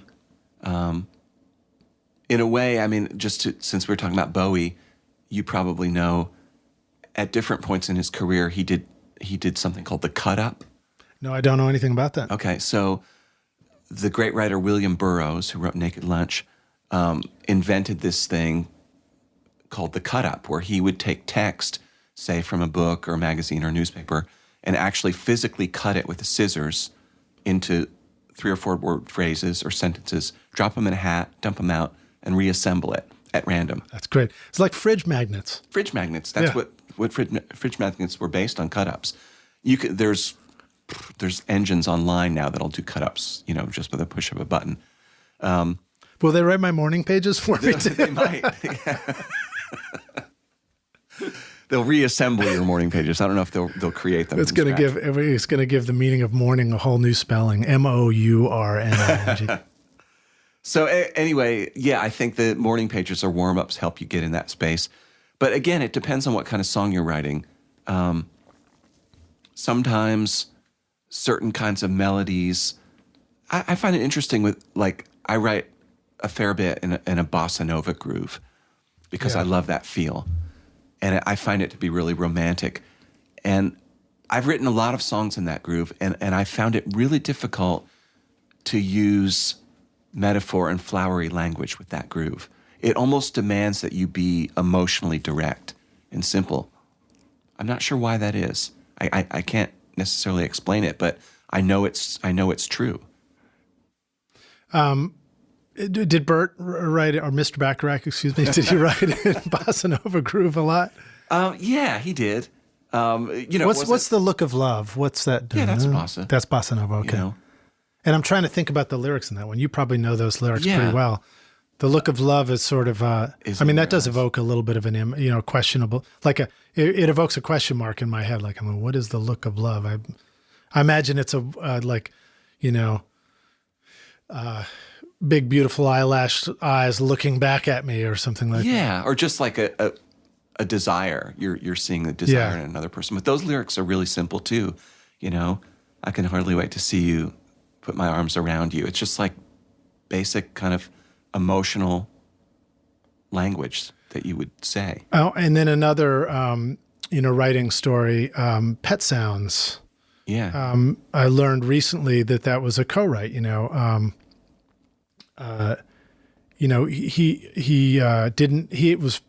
Had the music but needed somebody to write the lyrics with. Found the co-writer, and I don't have all the names in front of me, but it was a situation of working with somebody else, and then the lyrics were.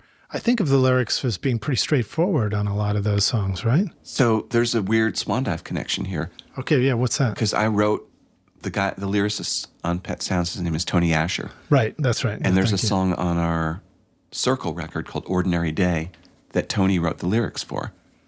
And it's one of the first bossa nova songs I wrote. I had that melody. I loved it. I couldn't find the lyric for it, which was, sometimes you psych yourself out. Like you get a melody that you like so much, and you're like, this lyric has to be the best one I ever wrote. Right. And that stymies you because everything you start attaching That's to the it, it's like, death it's of not good lyrics, enough, right? It's not good Yeah. enough. So finally, after really trying for 10 months or something, I just quit trying to put lyrics to it. And at the same time, I had met Tony Asher through magazine work, and I sent him the track of just me like la-laing it, or Molly la-laing it. And he wrote this beautifully direct, it was just so eloquent, it was like, oh my God, that is the lyric that belongs with this melody. There's no other lyric, That's wild. Yeah. I wonder, sometimes there is just a simple answer that when you are disconnected from something, it's easier to create something because you connect yourself in a different way. I mean, I think there's truth in that. you see something from a new perspective. I found, I find this a lot. Like somebody will say something to me and I hear the musicality of the thing that they just said to me. And it's very plain and it's very like, about their life or about something or about somebody. And my first response is, wow, that's a great lyric right there. Yeah. And I don't know whether that's one of those dumb things where it's like, oh, that'd make a good band name, No, or whether always it's good really to true. make note of those because you never know. It's always good to have things that you can just sort of pull from or remind you. Yeah, like, jot that's a down good what you hear phrase. people say. I try to do that. I've been using that Google Keep app on my phone for that because I'm one of those guys who just has never successfully carried pen and paper with me. So I kind of accepted, that, okay, I'm not going to be like my cool friends who seem to always have a really cool, Like the moleskin. yeah, the moleskin Right. thing on them. Yeah. And that might or might not be a shout out to you, Robin Eaton. Right. But like dropping in these little notes in there and then come back in later and find these like out of place quotes is really fun to do actually. Yeah.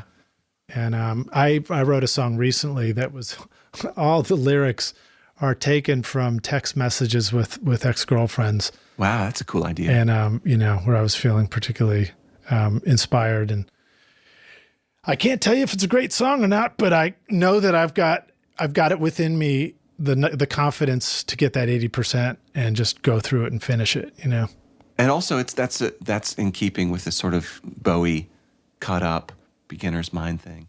I wrote a song with a guy one time where we bought like 25 fortune cookies and used the fortunes to like sort of Nice. write the lyric, and then we just sort of shaped it around it. So yeah, I love those kind of experiments. Well, here, I'll bring up the challenge I've run into with my own record as I'm producing it now. Almost finished writing 5 songs. I left some of it. I was like, all right, I can record them and I'll figure out the lyrics to the third verse after I record it, So I recorded 5 songs. I played guitar and with a drummer and a bass player. And the song sounds fairly complete with me playing guitar, but I know it needs more. And now I'm struggling with like, I wonder, maybe I need to mute my guitar in certain spots and not have it always kind of be there and leave more room for other stuff. How often do you run into that? Is that a challenge for you where you have to like kind of undo your guitar part to make more room for the composition in the production? Yeah, on the last solo record that I made a couple years ago, I ran into that several times, and happily I was working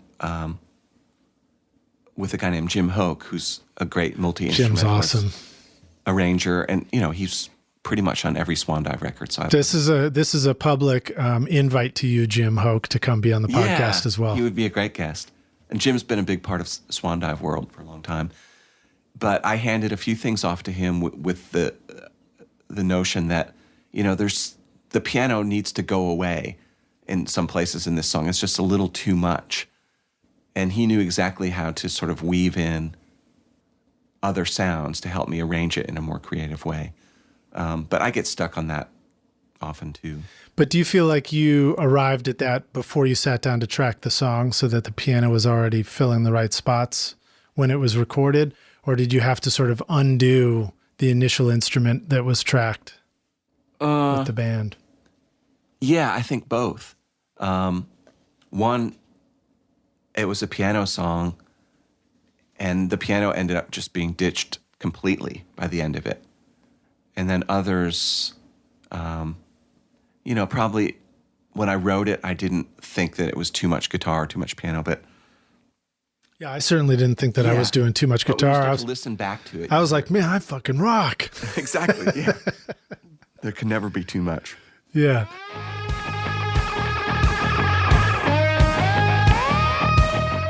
This show is sponsored by Recording Studio Rockstars Academy. Are you ready to take your recording, mixing, and mastering to the next level and make your best record ever? Then visit the Academy to find the course that's right for you. Want to record killer drums in your home studio? Then check out Rockstars of Drums to learn how to record, edit, and mix pro-sounding drums with a professional Nashville session drummer in a Grammy-winning studio. Or if you are ready to start mastering your own records at home, then check out Rockstars of Mastering, where I walk you through exactly how I mastered my own record, Skadoosh, using nothing but plugins in PreSonus Studio One. These techniques would work for you in whichever DAW you are using right now. And if mixing is your focus, then check out my free course, Mix Master Bundle, where I show you how to mix using stock and free plugins in Pro Tools. Plus, you get a look at how I recorded everything in my studio and multi-track downloads to mix in your own studio and even include in your mixing portfolio if you want. Are you ready to make your best record ever? Then go to mixmasterbundle.com to get started for free now and look for the clickable link in the show notes of this episode.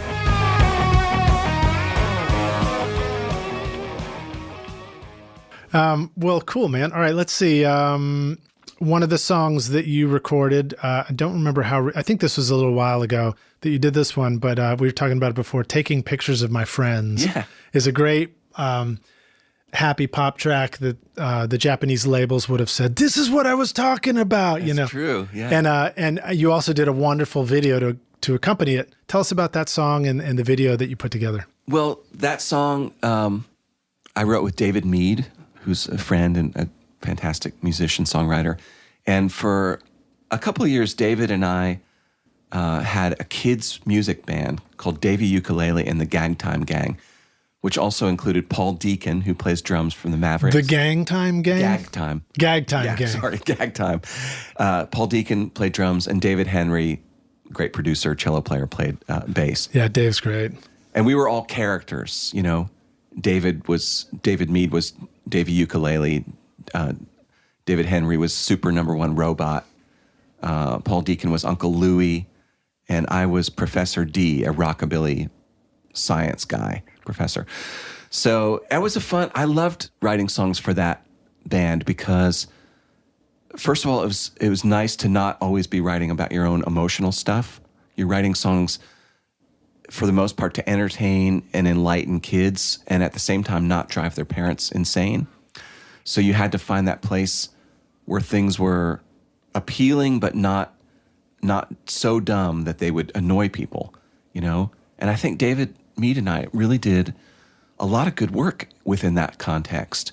And taking pictures of my friends was that very thing. I mean, it was just like, the social media need to sort of not only document things, but celebrate your friendships with all these different people. Oh, we should probably put this in context of what year it was, too. So probably early Facebook, wasn't it? Or somewhere... Well, or maybe I'm just. It was like 2012, I think. Okay, so about whatever 6 years ago, 7 years ago. So yeah, we made 2 records, and that song was on the second record. And we did a couple like guerrilla videos around town where we just went and shot things that were fun. But I put that one together that was just all based on profile pictures from Facebook friends, and I think there's. Within the context of a 2-minute. That's clever. I wondered if you had gone around and like, hey man, can I come take a picture of you? That would have taken you a while to find all of I just found them all and just dragged them over to a folder. And then, they switch like every click, every 2 seconds. They're very fast. So here's the experience of me watching that and then seeing the picture of me flash by. Yeah. And then rewinding it and trying to pause it right on the photo, which I couldn't do. And it's hard, yeah. And it's one of those things where you remember like, that science experiment where they explain that, like the human reaction time is only so many microseconds or milliseconds late. And I was like, yeah, you can't pause on your photo. That's what it is. I've watched that now and then over the years since I first made it. And it's always really touching because there's so many people in there that I still love and still see. There's some that I've lost touch with. There's some, sadly, that are no longer with us. But it's just like a real nice little document of the moment. Yeah. Yeah. No, I thought it was very cool, too. And it was cool for me to watch that and realize how many people I know that as well. Know, too, yeah. Yeah. If I just did that with my Facebook friends in general, sadly, at this point, I've sort of just I've extended it as part of the business outreach where it's like yes to everybody. Yeah, so I'm friends with a lot of people who I don't really know. Yeah. But I'm sure I'm not alone in that experience. Well, very cool. Now, what about your? Let's see. I think there was another one of your songs called "In Your Letter" with some great piano playing on there, and I wondered if that was you playing piano, and then if you wanted to talk about your instruments that you choose to write with. And I know you've already talked a little bit about that, but do you have more thoughts on that? That song was co-written with a guy named Larry Goldings. Larry is truly one of the great jazz piano players, like in contemporary jazz, plays with John Scofield. And, he's also James Taylor's musical director. So he's a super musical cat. He lives in L.A. I met him through a mutual friend. And at this point, I think we've written about 10 songs together. In fact, 2 of the songs that we co-wrote are going to be on this record that's coming out later this year by a singer named Curtis Stigers. A beautiful kind of stripped-down jazz quartet record. Anyway, I write lyrics when I write with Larry. Mm-hmm. Either I write them first or I write them to his tunes. And for that song, that was the way it got written, and he played piano on it. Did you guys write that face-to-face, or did you write it through the internet or anything? Do you ever write through the internet? Yeah, a lot. What's an example of that, or and I don't mean to cut that story off. If you continue. Almost all the songs that I've written with Boo Hewerdine, who lives in England, have been me emailing him a lyric, and him sending back the tune. Okay, so it's sort of like you send a lyric, and then he sends a finished tune or a next iteration. Like a work tape, but his instinct is really good.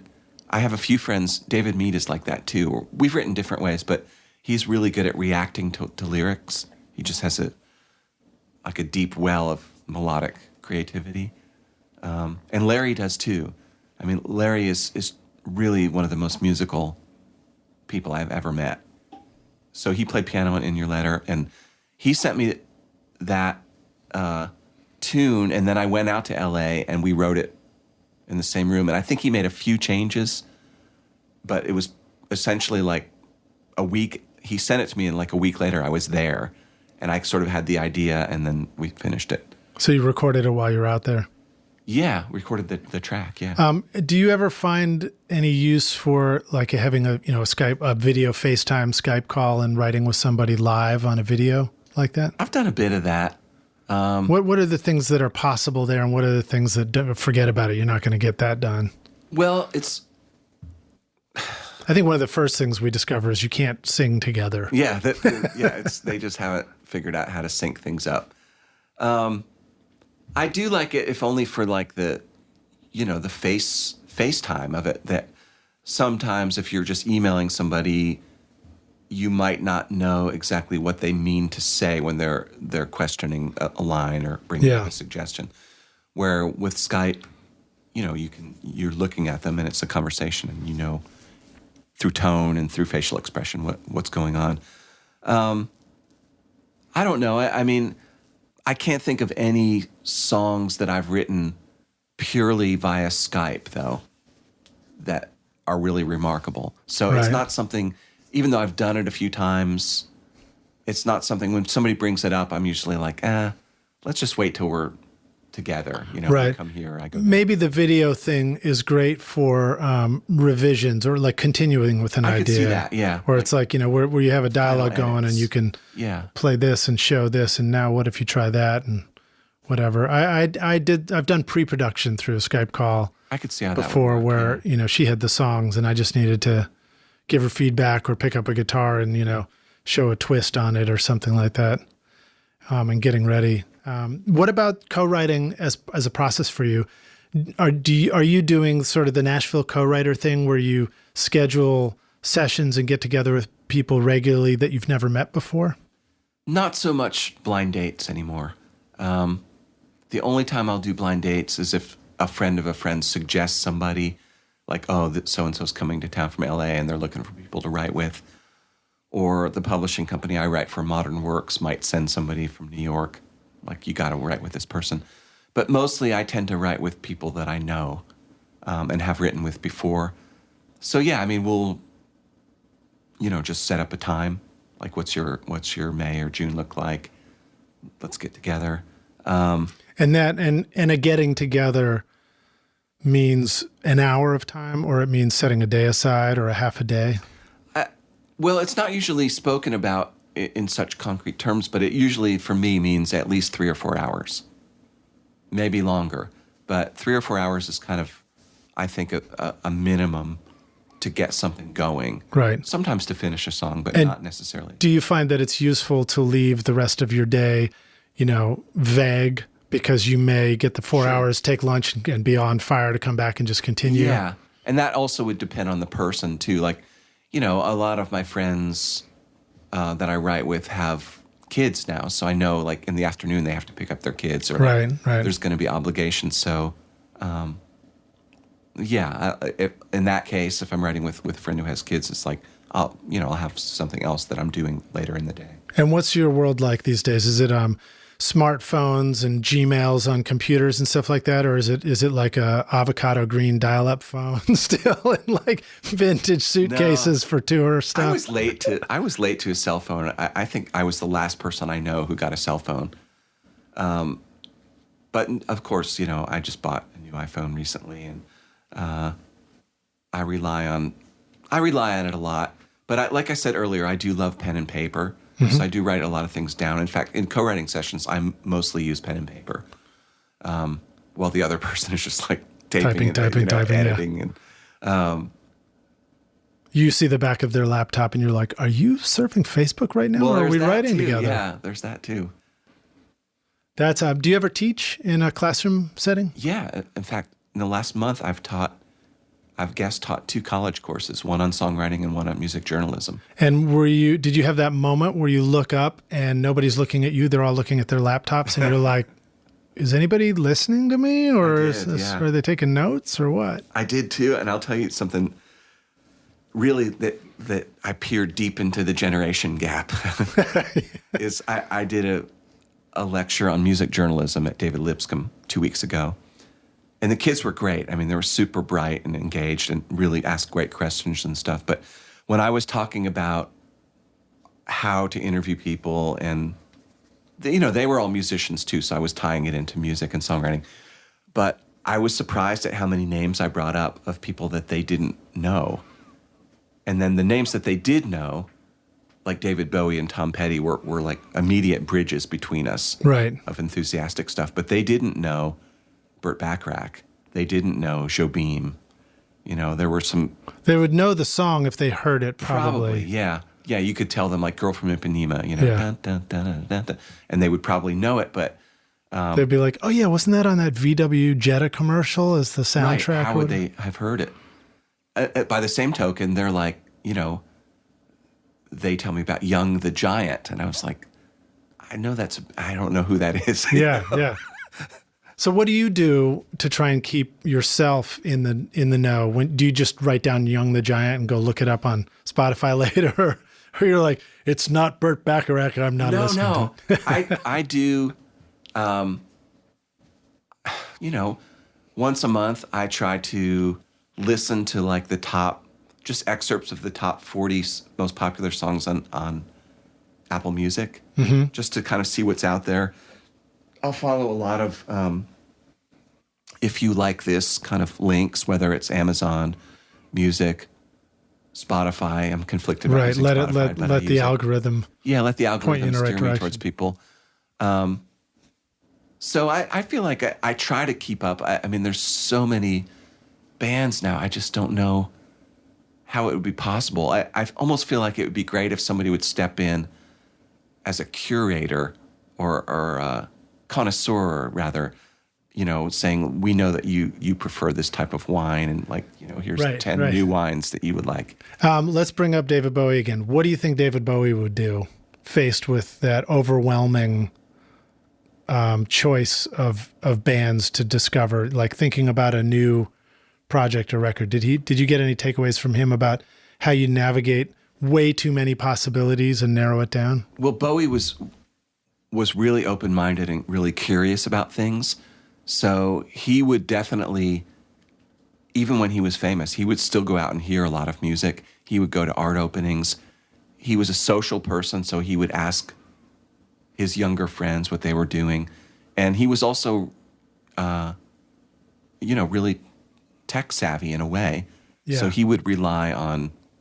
I always remember being struck by how he would embrace the newest, you know, genre of music or whatever. So I think Bowie would use any resource at his disposal to discover new stuff. And he was one of these guys too that was like to share his tastes. I think you can still find it online, like, you know, the 100 books that David Bowie was reading in 2011 or something, you know, and that's great that he was enthusiastic enough about discovering new stuff that he felt like he wanted to share it. Well, he's definitely an artist that I discovered when I was, you know, 13 years old. Yeah, good time to discover and it. Have carried through all the way until Black Star. Black Star's great. Which was great. And on the day that he died was also a snow day here in Nashville.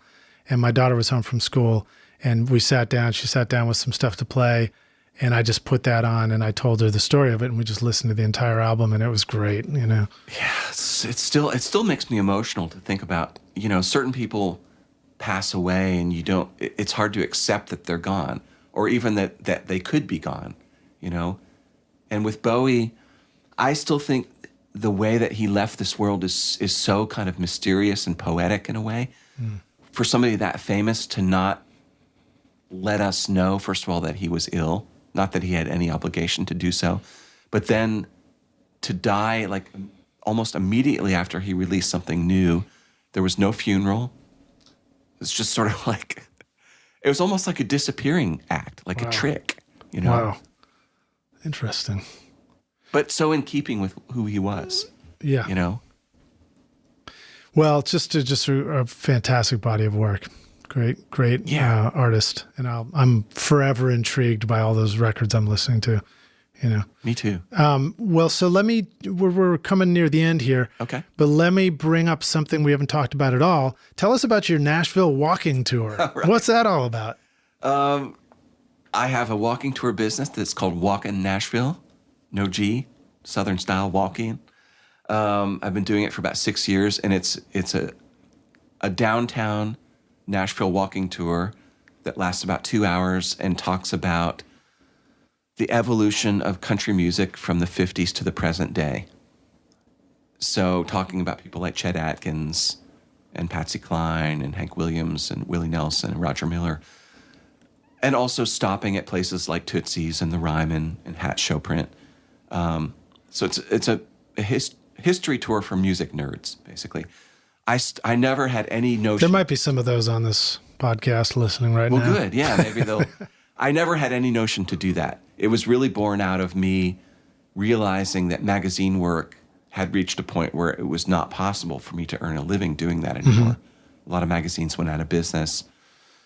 Some were putting more content online and paying freelancers like me a lot less money. And there came a moment about 7 years ago where I thought, I'm going to have to get a regular job because I can't pay the rent anymore, you know? So in a kind of lemonade from lemons moment, I realized I could take what I knew how to do, which was research and storytelling, and put it into a new business. So I took a year and put this walking tour together and learned all about how to start a business and, you know, all that stuff. That's fascinating. And built it up. You know, I never advertised. It's all word of mouth and review driven. But it's really reached a point now where it's like, it's going. Like this weekend, even with the NFL draft in town, which was a crazy event, I had 25 people a day, you know, on Friday and Saturday. Wow. From all over the world. That's pretty cool, man. And I like that, you know, in a place like downtown Nashville where it's, you know, some people could say it's getting a little overrun with party buses and, you know, like, you know, horse-drawn carriages or whatever. Although, do we have any horse-drawn carriages, or are they gone I think those now? have been phased out in terms of the hot tub on wheels. Yeah, right. Wow. That, you know, you said we're going to keep it really simple. It's like a walking tour, which is great. So let me put this question to you, and we'll kind of finish up. Could you share, you know, like 1 to 3 things about Nashville that people are always shocked and surprised to learn about? I would think the most obvious thing for me is that there's so much more than country music here.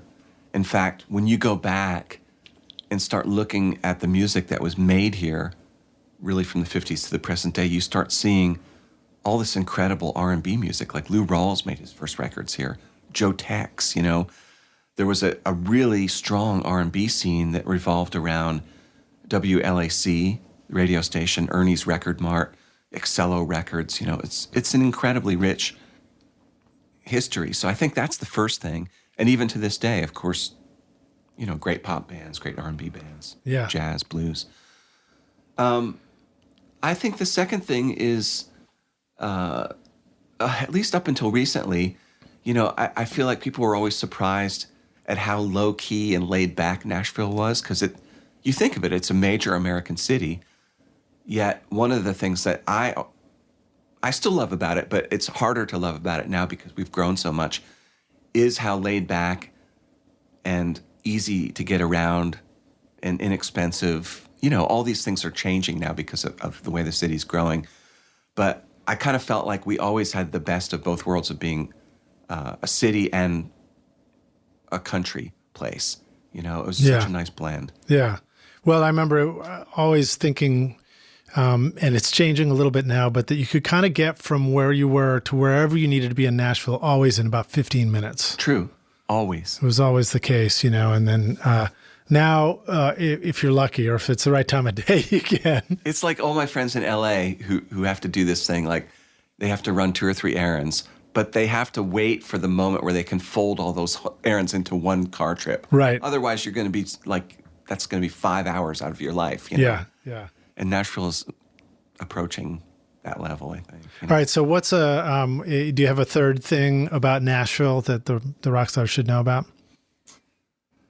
Well, I think that, you know, this is another thing. It's sometimes easy to take for granted the rich pool of musicians and studios here, which if you go to another city, even Los Angeles or New York, it's not going to be that sort of surfeit of riches that you have here, where, say, you're working on something and you're like, man, I really want to put some accordion on this track. And within like 5 or 10 minutes away, you can either get to or bring somebody over to your studio that's an amazing world-class accordion player. You know, we take that for granted because we've been living here so long and we're just surrounded by incredible players, but it's really unusual, distinct to Nashville, you know? Yeah, it's pretty amazing. I remember, I think it was working with Brad over at Alex the Great that we had a little blue book, and it was the Musicians Union book, and it was like the phone book. Yeah. And you just go through there and you'd find a name, and there were a couple of names in there for eefing, which are eefers, which are those guys on Hee Haw that would go like, you know, and you could call them up, and they were like union scale ethers. Eefers.